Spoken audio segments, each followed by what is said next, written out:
suci Al-Qur'annya yang bunyinya fabima rahmatin lintalahum walau kunta faddan qalbal qalbi lanafuddu min haulik. Jelas sangat salah di dalam membaca ayat Al-Qur'an firman Allah di surat Ali Imran ayat ke-159, bacaan yang salah sekali, banyak huruf yang ditambah, bukan hanya salah harokat. Bagaimana kita ketahui bacaan yang benar adalah qalallahu ta'ala fabima rahmatim minallahi lintalahum walau kunta faddan ghalidhal qalbi la faddu min haulik. Surat Ali Imran ayat 159.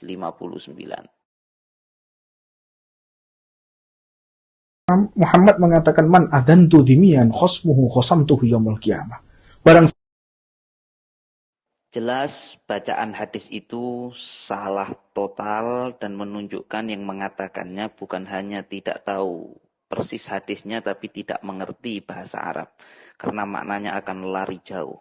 Bacaan yang benar adalah qala Rasulullah sallallahu alaihi wasallam man adza dhimmiyan fa ana khosmuhu wa man kuntu khosmahu khosamtuhu yaumal qiyamah. Ini hadis diriwayatkan Al-Imam As-Suyuti dalam kitab Jami'us Shaghir. Banyak para ulama ahli hadis yang mengatakan hadis ini dhaif, tapi ada juga yang mengatakan hadis ini hasan. Sekali lagi bacaan yang benar, man adza dhimmiyan fa ana khosmuhu wa man kuntu khosmahu khosamtuhu yaumal qiyamah.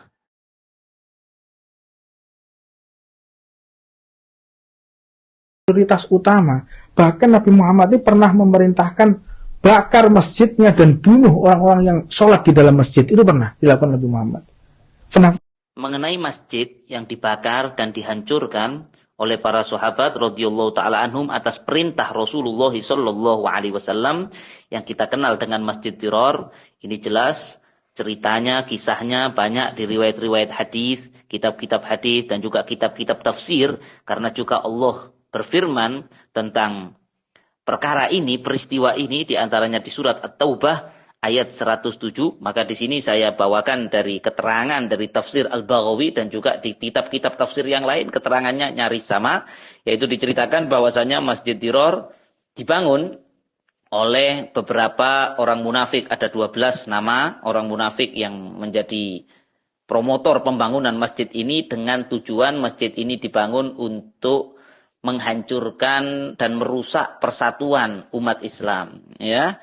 Kemudian ada juga diterangkan di sini bahwa yang meminta dan memerintahkan masjid ini untuk dibangun adalah seseorang rahib Nasrani, ya, yang namanya adalah Abu Amir, yang mana dulunya Abu Amir ini pernah terlibat, ya, debat atau adu mulut dengan Rasulullah sallallahu alaihi wasallam, yang mana waktu itu Abu Amir bertanya kepada Nabi sallallahu alaihi wasallam. Abu Amir bertanya, "Ma hadzal ladzi ji'ta bihi wahai Muhammad? Kamu ini datang membawa ajaran apa?" Maka Rasulullah sallallahu alaihi wasallam menjawab, "Aku datang membawa agama yang bersih, yang suci sebagaimana agama Nabi Ibrahim alaihissalam." Maka Abu Amir mengatakan, "Aku juga berada di agama yang bersuci yang dibawa oleh Nabi Ibrahim." Maka Nabi sallallahu alaihi wasallam menjawab, "Innaka lasta 'alaiha." Kata Nabi, "Kamu tidak ada di agamanya Ibrahim. Kamu berada di agama yang menyimpang." Ya, maka Abu Amir menjawab lagi, "Ya, tapi kamulah yang menambah dan merusak agama Nabi Ibrahim wahai Muhammad," kata Abu Amir. Maka Nabi Shallallahu alaihi wasallam menjawab, "Aku tidak melakukan itu, akan tetapi yang aku bawa adalah agama yang bersih dan suci dari segala penyimpangan." Maka Abu Amir menjawab lagi, kata Abu Amir, "Mudah-mudahan saja Allah cepat mematikan orang yang berbohong di antara kita ini, siapa yang salah dan bohong di antara saya dan kamu wahai Muhammad, mudah-mudahan oleh Allah dimatikan secepatnya dalam keadaan terusir sendiri dan mati dalam keadaan terasingkan." Maka faqala Nabi sallallahu alaihi wasallam, "Amin." Maka Nabi mengaminkan doa tersebut dan pada akhirnya diriwayatkan tidak lama setelah itu Abu Amir itu pada akhirnya mati dalam keadaan asing dan terusir di tengah perjalanan ketika mau kembali dari Syam. Ala kulli hal, Abu Amir waktu itu juga memerintahkan setelah beliau nanti pulang dari Syam agar dibangun masjid untuk beliau dan kemudian agar nanti masjid itu menjadi pusat untuk tempat Abu Amir dan umat Islam akan diusir dari kota Madinah dan dikalahkan. Itu tujuannya. Nah, maka sebelumnya orang-orang yang munafik yang membangun daripada Masjid Dirar ini datang kepada Rasulullah Shallallahu Alaihi Wasallam untuk mengundang dan meminta agar Nabi sholat di masjid tersebut dan berdoa agar masjid itu barokah. Tapi waktu itu Rasulullah dalam keadaan mau berangkat perang menuju Tabuk, maka Nabi mengatakan, ya sudah, nanti saya sekarang dalam keadaan mau berangkat perang, nanti sepulang saya dari peperangan, maka saya akan datang dan sholat di masjid tersebut. Kemudian setelah Nabi pulang dari Tabuk, ternyata Allah Subhanahu wa taala menurunkan firman-Nya memberitahukan bahwa masjid itu enggak benar dan Nabi dilarang sholat di situ. Singkat cerita, maka di sini dijelaskan bahwa Rasulullah Shallallahu alaihi wasallam memerintahkan beberapa sahabat untuk menghancurkan dan membakar Masjid Dirar, membakarnya, menghancurkannya. Ketika di dalam itu orang-orangnya diusir terlebih dahulu, maka berserakan lari orang-orang di dalam Masjid Dirar, kemudian dibakar dan dihancurkan. Tidak ada satupun riwayat yang mengatakan bahwa orang-orang munafik itu ikut dibakar, orangnya tidak ada.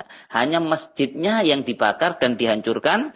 Kemudian di sini tempat bekas masjid dihancurkan itu dijadikan tempat untuk pembuangan sampah dan bangkai. Tapi orangnya tidak ada yang dibakar. Maka kalau ada yang mengatakan bahwa Rasulullah membakar atau memerintahkan sahabat untuk membakar manusia, orang-orang itu dibakar, ini adalah dusta, ya, ini adalah dusta atau satu kengawuran yang mana dusta atas Nabi Shallallahu Alaihi Wasallam, fitnah keji terhadap Rasulullah Shallallahu Alaihi Wasallam, yang bahkan Nabi melarang untuk membakar manusia, bahkan hewan pun tidak boleh dibakar maupun dalam keadaan peperangan atau apapun. Maka tidak mungkin Nabi membakar orang atau memerintahkan orang lain untuk membakar manusia. Jelas di semua kitab, tafsir maupun hadis yang dibakar hanya masjidnya, orangnya tidak dibakar. Wassalamualaikum warahmatullahi wabarakatuh.